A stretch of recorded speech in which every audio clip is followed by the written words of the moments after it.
The Modern Warfare 3 season is officially over, so now it's time to do some early Rostermania predictions. And being as we're trying to predict rosters for next season, it's time to break out the tracker. As you can see on screen, the Rostermania tracker is back. I've used this in recent years, and we're going to be using it again this year. Currently on screen is all the rosters that played at the Esports World Cup and a whole list of free agents that could potentially be in the league or have been in the league in the past season. This video, like I said, is like an early Rostermania prediction. I'm trying to have some fun with this. As much as I would be dope to see these be true, this is really just me shooting some shots in the dark, trying to talk about potential teams that can be formed. We have our list of free agents here from Jacob Hale, as well as this free agent worksheet here from Benjay, NISSIM, and Easy Max. So this is kind of what I'm using to determine who's a free agent and who's not, who could potentially still be under contract. I would like to think that these lists are probably about as accurate as we're going to get, being as the contracts are not public. And I mean, looking right away at Jacob Hale's tweet, some of the notable free agents, Beans, I don't know what type of contract he signed when he joined the Royal Ravens for Esports World Cup, so who knows about him.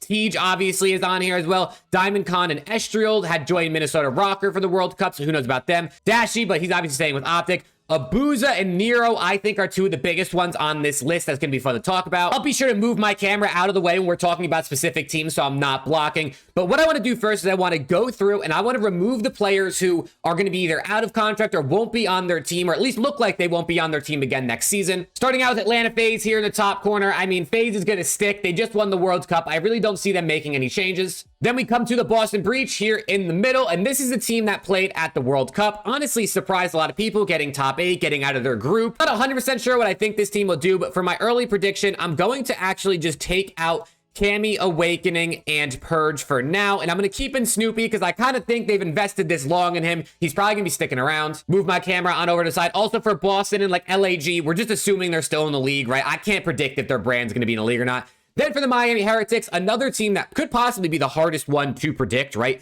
Do they stick with this Spanish roster core? Honestly, I'm really not too sure what they're going to end up doing with this team, but I do think Vickle is probably going to be coming out of this roster. And then the other three, honestly, I think had their moments all season. This is pretty tough. But I think what I'm going to do is I am going to remove Lucky as well. And I think I'm going to keep these two, Metals and Real, as their core two for my prediction. Then coming on over to the Royal Ravens. This team is definitely tough. I do think Fellow will come out, so I'm going to move him down here. The other three, all I think are deserving of keeping their spot in the league. I think Beans and Gwyn is honestly a really good core two to play off of. And to be honest, I could almost see them sticking with these three as a roster heading into next season. LAG obviously is going to stay blank. And then we can move on over here to my boys, LA Thieves, which is another hard team to predict because this team only got better throughout the season. Once they established this roster of 4 players, as you see on screen, they got 8th, and they got 6th, and they got 4th, and then they got 2nd at EWC. Honestly, I could see this team sticking going into next year. They're the youngest team in the league. And like I said, they only got better over time. They seem like they vibe really well together. Should they stick? Right? You would argue they didn't win anything, so probably not. We'll really kind of see what's available and maybe play around with some different rosters. But low-key for now, I'm going to keep them all on the LA Thieves, especially because I love these guys, man, and it would pain me to try to remove any of them. So you guys let me know in the comments, what do you think LAT should do in the offseason? Then coming on over to Minnesota Rocker, as you can see down here, I definitely think Lamar accuracy is going to be out of here. And then I honestly don't really know what they do with the rest of this roster. I kind of think if I was them, you just build around Linz here and you kind of see what you can do with the rest of the team. But I think Linz is a solid piece. We saw what he's capable of, and we'll see what they end up doing. For Cloud9, this one is going to definitely be a tough one. And I think what I'm going to do with C9 is I'm going to go the spicier route, and I'm going to take out Kismet and Skies. They might be spicy, but I think Sib and Hydra, team of 2 going into next year. Like I said, this is just for fun, right? I don't know anything. I have no inside information. So this is going to be my team of 2 for C9 heading into 2025. Optic Texas, obviously going to stick. They won champs. They were the best team in the CDL season. They're 100% sticking. Seattle Surge, another team that's really interesting. Our free agents list, by the way, is absolutely jam-packed. For Seattle Surge, I think Hook definitely comes out. Abuza is also a free agent, so I'm going to remove him. And Brezzy, I don't think sticks around on this team, and I think they keep 04 to at least start this tracker by himself. The Toronto Ultra, another team that, I mean, this is really, really difficult, man. This is really, really difficult. Like I said, I'm going to go the spicy route. I'm going to take out Envoy, and I'm going to take out Insight, and we're going to go Scrap and Kleenex. Team of 2, similar to Cloud9. You know, you got your Flex and you got your SMG sort of as your team of 2. And then we go down to the Legion, who honestly, all of these guys, as we know, Legion do not sign long contracts. So they're all going to be put down here in the free agent section. Bang, this is our base section kind of for, you know, sort of what I'm going to be building off of here in this video. And I'm going to be updating this as we go about throughout the offseason, obviously. So if you want to stay tuned with Rostermania, definitely make sure to sub to the channel. At this moment, we're like 8 subs or 10 subs away from 5K. So I appreciate the support. But now let's predict some rosters, man. Remember, this is just for fun. I don't know what's going to happen, but let's get into it. I think how I want to start this off is I want to start off with the top 4 teams. Obviously, FaZe, OPTIC, sticking. So I want to start here with Cloud9 / Toronto Ultra and kind of build teams that I could hypothetically see happening, but I also think would be pretty fun. For C9, this might be maybe a surprise. I've seen some people say this in my streams and my chats. I'm bringing in Abuza as C9's main AR to replace Skies. I think they play very similar roles. I think Abuza picks up the pace a little bit more, is a little bit more impactful in the slaying category. And honestly, that little, I know Abuza is technically Belgian, but he also speaks French. That little connection with Hydra. We saw Hydra shoot his body a little bit. Maybe there's boys behind the scenes. Maybe they have beef. I really don't know, but I'm going to bring in Abuza. And then I'm also going to bring in Dylan Envoy to be the other SMG to pair alongside Hydra. I think Envoy's willing to do the dirty work while Hydra goes around and slays. Abuza and Envoy both are willing to play the objective. And honestly, I think this is a somewhat realistic, potentially solid Cloud9 roster for BO6. And I also want to say for the Cloud9 team here, I know that C9 picked up all of their extensions this offseason. This team might not change, right? I mean, I don't know what C9's going to do, but I wanted to go a bit spicy with some of these teams, so that's what we're sticking with. Talk about the Toronto Ultra. This one is definitely tough, right? Because Toronto's a team that they're going to want to surround Scrap with some talent. But when you look at kind of what's available, it's a bit difficult. I think what I'm going to do first, I'm going to bring in Skies here to take that main AR role. Him and Insight play very similarly. Ultra might just keep Insight. I really don't know. They might not want to tear apart the duo of Kleenex and Insight, who obviously have been really good consistently every year the CDL they've been together. But for the sake of spice, we're going to put Skies on here. Honestly, for Toronto, I've been sitting here for a few minutes, and I have no idea who to put as their next SMG. If they do get rid of Envoy here, I don't really know who they fill him in with, because if you look at who's available, and it might be hard to tell because there's so many faces down here, but really, like, the best SMG available is Nero. So maybe that's who I'm going to slot in here. I think Nero had a really good season this year on the Legion.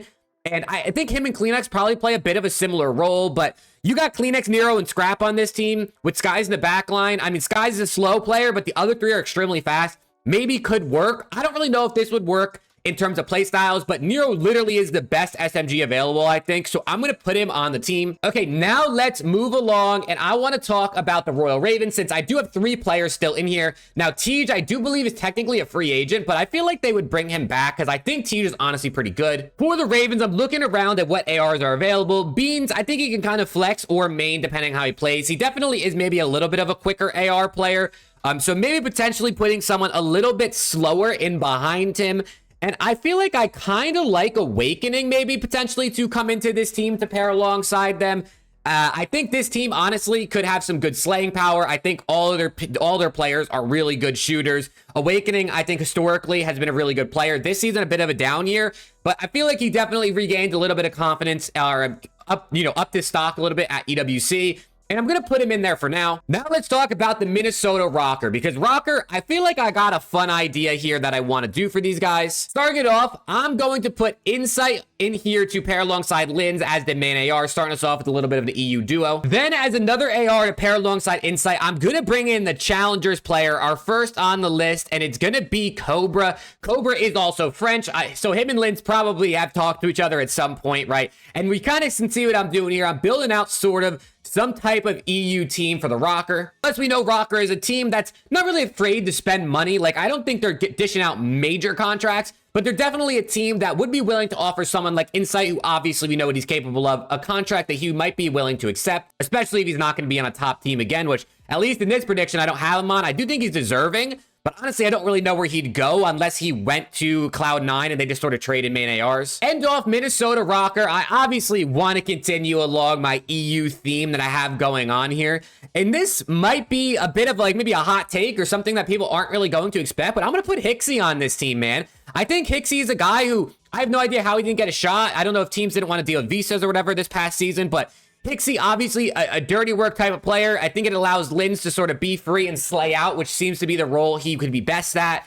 Obviously, with him, he was playing with Vivid in the beginning of the year. Vivid was just absolutely headbutt, while Lins kind of can finesse around the map and get his kills. So, I don't know, a little bit of an EU team, maybe with some potential high upside, bringing in some hungry challengers players like Cobra, like Hixie. Now, let's move on to the Seattle Surge, right? Obviously, sticking here with 04 to build around him. First player I'm going to put on Seattle Surge, a rookie from this past year who I definitely think is deserving of continuing and having a spot in the league. It's going to be Geo. I think Geo is a really solid, relatively consistent slaying AR presence that can be on this map. And I do think Seattle's a team that will build a pretty competent roster. You know, the likes of Legion and LAG are just going to pick up the scraps, which is why I'm leaving them for last. So I'm going to put Geo on Surge. Then I guess a guy that I kind of forgot I moved down into the free agents list who is probably not going to be left as scraps for a couple of these other teams. It's going to be Kismet. Like I said, kind of for the Toronto Ultra with Kleenex and Nero.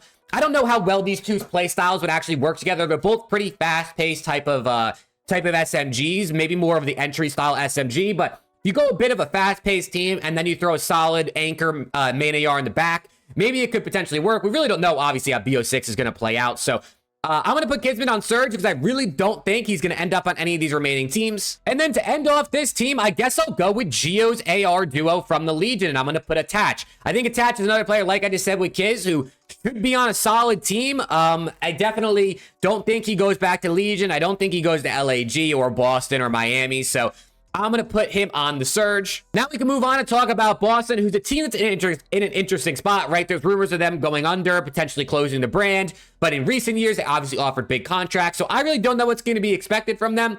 So I'm going to try and build like a relatively, you know, team that you would imagine is more on the cheaper end to surround Snoopy. I think what I'm going to do is this SMG duo. I'm going to bring in Estriel. I think Estriel's the guy who should 100% be in the league to start next season. I don't think he's going to go back to LAG. I mean, maybe Rocker will keep him, right? He was on Rocker at the Esports World Cup, but they did not play very well.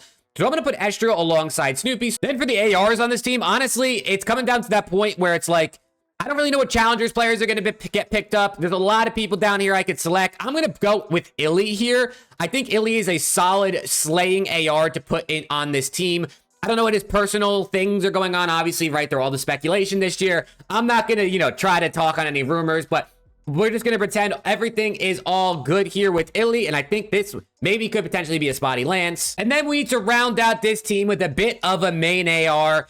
There's probably a couple options in here, right? We could try to reunite RCDs and Illy. You could look at maybe bringing in someone like Clayster, which I wouldn't put past Boston. They're definitely a team that considers their brand. So bringing in someone like Clay is not bad. Slasher's still there, but there's no way he's going back to Boston, right? Maybe someone like Diamond Con could end up coming in. But I'm going to bring in Flames. I think Flames had a solid rookie year. He might not be in the league to start the season, but I think him and Estriel bringing that duo from LAG could be semi-realistic, and then kind of have this roster here for Boston. All right, now to move my camera over, let's talk about Miami Heretics, because I really don't know what they're going to do, right? Like I said, I don't know if they're going to stick with this whole Spanish team they're trying to do. I don't know if they're going to move on from this, or maybe a half Spanish team, or maybe they go with an EU type of team. I'm not really sure what they're going to do here. And I know there's guys like Super and Rencor, who I do have down here, that are really good Spanish challengers players, but apparently like the guys on Miami have beef with Super and Rencor. I really, to be honest, don't know anything about the challenger scene for the most part. So it's really hard to kind of figure out who has what beef. And I'm also not 100% sure what role Super and Rencor play. I believe Super is an AR. I'm not 100% sure about Rencor. But to be honest, what I think I'm going to do is I'm going to say, fuck it. I think these guys figure out their beef, whether they have beef with, I don't know, Metals or Real or not. Maybe they have beef with, I don't know, Vickle and Lucky. I really don't know. I'm going to put Super and Rencor on this team, man. I'm going to let them stick with this Spanish thing that they got going on. I think it's cool. I think it's good for the league. We're going to throw them on here. Metals, Real, Super, and Rencor. Then that leaves us with our last two teams. The two teams that are always the last two teams, right? It is LAG and the Vegas Legion. This is where it gets interesting because we got a whole plethora of players down here, right? I mean, if these players are the last ones left, at least in my prediction, these are going to be the ones that are going to be the targets for these types of teams because they're just picking up scraps. I think what I'm going to do is I'm going to start out the Legion roster with Slasher. I think Slasher still got something in the tank, man. I feel like he was pretty solid on Boston this year, and then they dropped him and they were absolutely abysmal. So I'm going to start out Legion with Slasher. I feel like he probably won't go back to LAG, right? He's already played for them. I mean, he did win for them, so maybe I don't know, maybe he likes them. I'm not really sure, to be honest, but I'm going to start out Legion with Slasher, and then I'm going to pair alongside Slasher with Diamond Con. I don't know how well these two will work together, if maybe they're both too slow or whatever the case may be, but we're going to throw Slasher and Diamond Con, two ARs from this past season that I think are deserving of being on a team over here on the Legion. And then we need two SMGs. I'm actually going to bring Johnny in here. I think Johnny gets another chance this year. I honestly think he was pretty good when he came into the Legion, and I think they could re-sign him. And then last but not least, a player who had a great rookie year back in another Treyarch game in Cold War and has played for the Legion in the past. I'm going to put Standy on this team. I think Johnny's kind of a dirty work player, and Standy's more of a slayer, and could potentially work well as a duo. And then that leaves us with our last team, the Los Angeles Guerrillas, for these predictions. Honestly, these predictions are probably terrible in the grand scheme of things. Like, I guarantee you none of this is going to be correct. But it is fun to just sort of speculate and sort of see what fun teams we can build. We're going to start out the Guerrillas with maybe a bit of a hot take. The absolute Treyarch Cold War demon himself. It's going to be Cammy. I think maybe that Cold War Cammy still rides high and brings him into a Treyarch Black Ops game onto a team to start the year. I think that would be pretty fun to see Cammy back in the league. And I also think he was pretty solid with Boston at EWC. I think potentially a pair alongside Cammy as an AR duo. I'm going to go Paul X. Paul X actually really impressed me at EWC. He was obviously a top challengers player for this entire season. And I kind of think, like I said it during my watch parties, I feel like Paul X is a player that's deserving of another chance in the league. So I'm going to throw him on here on this LAG roster alongside Cammy. We need two SMGs. There's a couple ones available in here. I'm going to start out with Vivid. I think Vivid is another guy who, like every year, will find himself on a team. And, you know, he might be a guy who gets dropped halfway through the year like it seems to always happen. But I really think Vivid's a high upside player. So potentially, maybe this year, with a bit of Omni movement, we know Vivid's a fast player. Maybe he can master it and find himself as a really solid entry SMG this season. But then that leaves us with our very last spot as an SMG on LAG to pair alongside Vivid. If you look at my board down here, there's definitely a few options. I see Hook. I have Mac in here, who I do believe wants to play next season. You know, we got guys like Yuli, Exceed, Asim. We also got Prisa, who could potentially play a sub, Purge, Bance, Fame, even Vickle, who can play a sub. Definitely a couple options in here. I really don't know who I think is like most deserving. I feel like that's the hardest part, is kind of what I'm trying to pick is just players who I think are most deserving of starting on a team next year. I'm kind of between Vickle and Purge. I think Vickle is a pretty underrated player. I think he's pretty icy when it comes to SND, but I also think Purge is kind of like a really dirty work player that's willing to kind of do what needs to be done for his team.